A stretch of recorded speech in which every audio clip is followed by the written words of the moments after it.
Hello friends, सलाम वालेकुम। तो कैसे हैं आप लोग? उम्मीद करता हूं कि आप लोग बहुत अच्छे होंगे। तो हमेशा की तरह आज फिर मैं आप लोगों के हाजिर हूं और बहुत ही ज़्यादा इम्पोर्टेंट न्यूज़ लेकर के आप लोगों के लिए मैं आया हूं।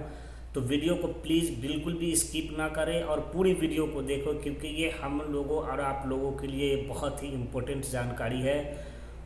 तो वीडियो शुरू करने से पहले हमेशा की तरह आप लोगों से हमेशा की तरह सेम वही रिक्वेस्ट है कि आप हमारे चैनल को सब्सक्राइब कर दें, कमेंट कर दें और बेल आइकन को प्रेस करके ऑल पे क्लिक कर दें, ताकि आने वाले वीडियो की हर नोटिफिकेशन आपको मिलती रहे, वो भी सबसे पहले। तो चलिए वीडियो शुरू करते हैं। तो सबसे पहले आज की टॉपिक यहाँ पे मैं आप लोगों को बता दे रहा हूँ। जो टैक्सी ड्राइवर हैं, जो प्राइवेट टैक्सी यूज़ कर रहे हैं, जो पैसेंजर्स के लिए या फिर कोई भी टेक अवे के लिए, चाहे वो किसी भी एप्लीकेशन के, क्योंकि कई लोगों ने वहाँ पे ये किया गया है, कंप्लेन किया गया है कि जो टैक्सी ड्राइवर हैं वो टैक्सी की क्लीनिंग पे ध्यान नहीं देते हैं, टेक केयर नहीं करते हैं। तो जो ट्रांसपोर्ट अथॉरिटी है उन लोगों ने डायरेक्टली जो टैक्सी ड्राइवर्स हैं उनको बताया गया है कि चाहे वो आप प्राइवेट टैक्सी चला रहे हों या फिर किसी कंपनी की टैक्सी है या फिर किसी भी तरह की जो टैक्सी है या पैसेंजर के लिए आप यूज़ कर रहे हैं, उस टैक्सी का क्लीनिंग पे बिल्कुल भी ध्यान दें। अगर आप लोगों को ऐसा करता हुआ गंदगी अगर आपके टैक्सी में मिली तो ये आप लोगों के लिए सही नहीं होगा। और इसी बीच में वहाँ पे ट्रांसपोर्ट अथॉरिटी को मैंने ट्विटर के ऑफिशियल अकाउंट पे देखा हूँ कि कैसे लोगों ने कंप्लेन दिया था कि ये जो रूल जो है उन लोगों को भी बताया जाए कि जो प्राइवेट टैक्सी जो किसी कंपनी का यूज करते हैं, जैसे वो जहेज का यूज़ कर रहे हो या किसी भी कंपनी का ऐप्स एप्लीकेशन का जो ऑनलाइन ऑर्डर किया जाता है या ऑनलाइन से डिलीवरी देती है, उसके लिए भी ये चीज़ लागू करने के लिए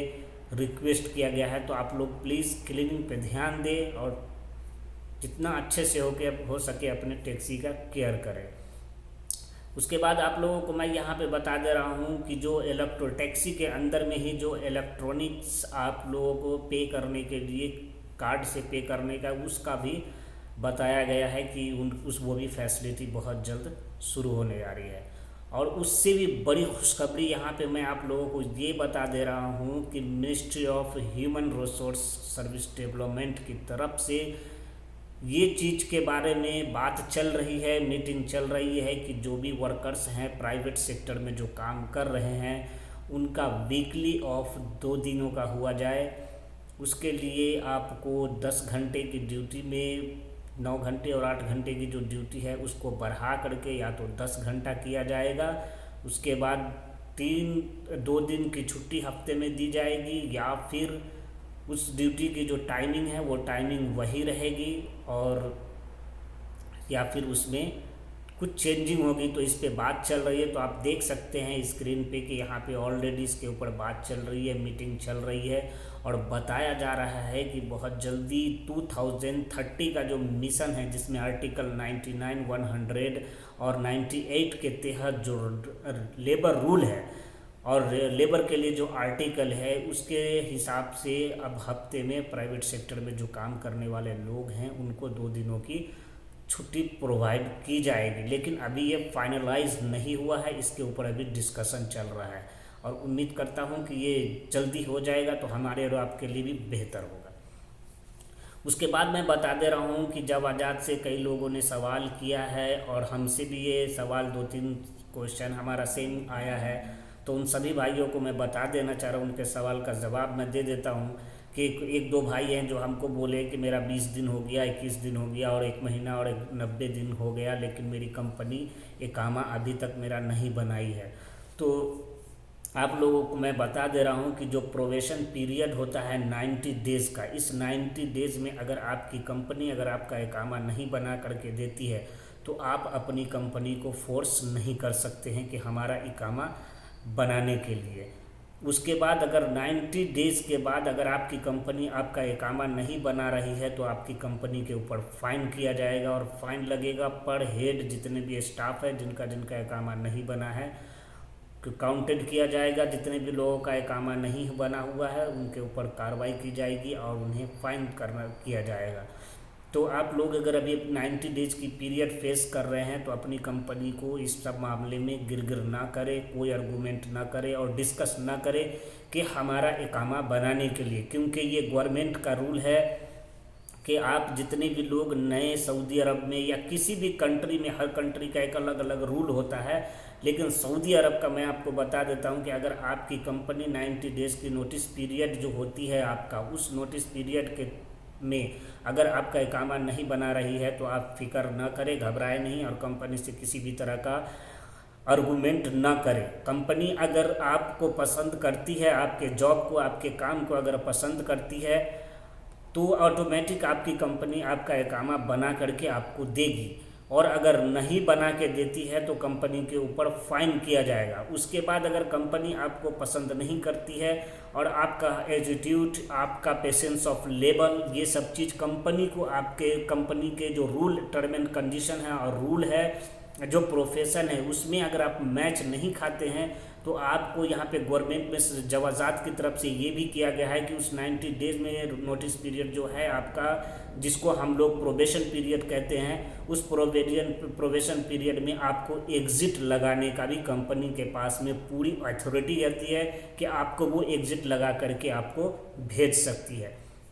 तो इसके लिए आप घबराए नहीं। दूसरी बात मैं यहाँ पे बता दे रहा हूँ कि जो बहुत सारे दोस्त का मेरे पास सवाल आया है कि जो वीडियो हमारी देखे हैं, देखने के बाद वो हमसे पूछे हैं कि ये जो कीवा का कॉन्ट्रैक्ट है, ये कीवा सऊदी अरब में आने के बाद ही कीवा कॉन्ट्रैक्ट होगा, या हम इंडिया से अगर कोई कॉन्ट्रैक्ट एक्सेप्ट करते हैं तो क्या हमें वहाँ कीवा से कॉन्ट्रैक्ट मिलेगा। तो कीवा का जो कॉन्ट्रैक्ट है वो आपको, जब तक आप सऊदी अरब में नहीं आएंगे, आपका जो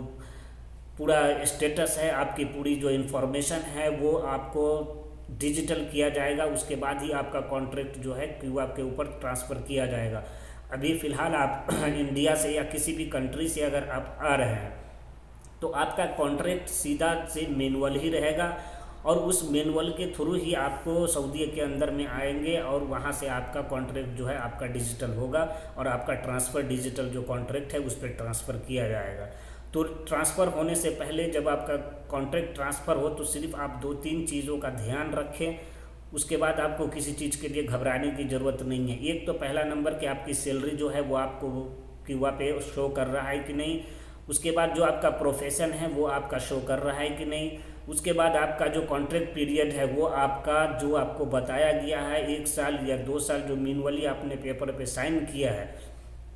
वो आपको वहाँ पे दिखा रहा है कि नहीं। उसके बाद बहुत सारी ऐसी कंपनी है कि जैसे हम लोगों की भी कंपनी है जिसमें वह ईयरली वेकेशन वो भी पेड लीव के साथ देती है। तो अगर आपका भी ऐसा है तो ये 3-4 चीज़ों को आप लोग अपने कॉन्ट्रैक्ट पे चेक करें कि आपको ये चीज़ दिया जा रहा है कि नहीं दिया जा रहा है। अगर ये सब चीज़ अगर आपको नहीं दिया जा रहा है तो एक रिजेक्ट भी नहीं करना है आपको और एक्सेप्ट भी नहीं करना है। और एक्सेप्ट और रिजेक्ट करने से पहले अपनी कंपनी से बात करें कि आपने हमें ये चीज़ हमें दिया था, आपने यहाँ पे वो चीज़ सबमिट नहीं किया है, और जो आपको पेपर पे कॉन्ट्रैक्ट मिला है वो किसी भी कीमत पे अपने पास एक कॉपी प्रिंट करके आप अपने पास हमेशा के लिए रखें, क्योंकि वही आपका सबसे बड़ा स्ट्रॉन्ग पॉइंट होगा और लीगली होगा। क्योंकि आप मुंह से कुछ भी बोलेंगे, आपकी बात का कोई वैल्यू नहीं होगा, क्योंकि आप बोल रहे हैं, आप क्या बोल रहे हैं, आपकी बात को कोई सुनने को तैयार नहीं होगा। जब आप पेपर दिखाएंगे कि हमारे पास ये पेपर है, हमने इस कॉन्ट्रैक्ट को साइन किया है, इस तरह के एग्रीमेंट को साइन करके, टर्म एंड कंडीशन को साइन करके हम सऊदी अरब में आए हैं, तो ही आपकी सुनवाई होगी, अदरवाइज आपकी कोई सुनवाई नहीं होगी। तो ये थी छोटी सी वीडियो और बहुत ही अच्छी वीडियो है। तो कोशिश करिए आप लोग ये को आप वीडियो को शेयर कर दें अपने दोस्तों के साथ, ताकि उनको भी ये इन्फॉर्मेशन मिल जाए। और उम्मीद करता हूँ कि हमारे द्वारा दी गई जानकारी आप लोगों को अच्छी लगती होगी। तो अच्छी लगती है तो प्लीज़ सब्सक्राइब कर दीजिए चैनल। सिर्फ व्यूज़ देते हैं, सब्सक्राइब नहीं करते हैं। Thank you so much all of you my friend to watching my YouTube channel. Hope see you again inshallah in next video. Thank you so much.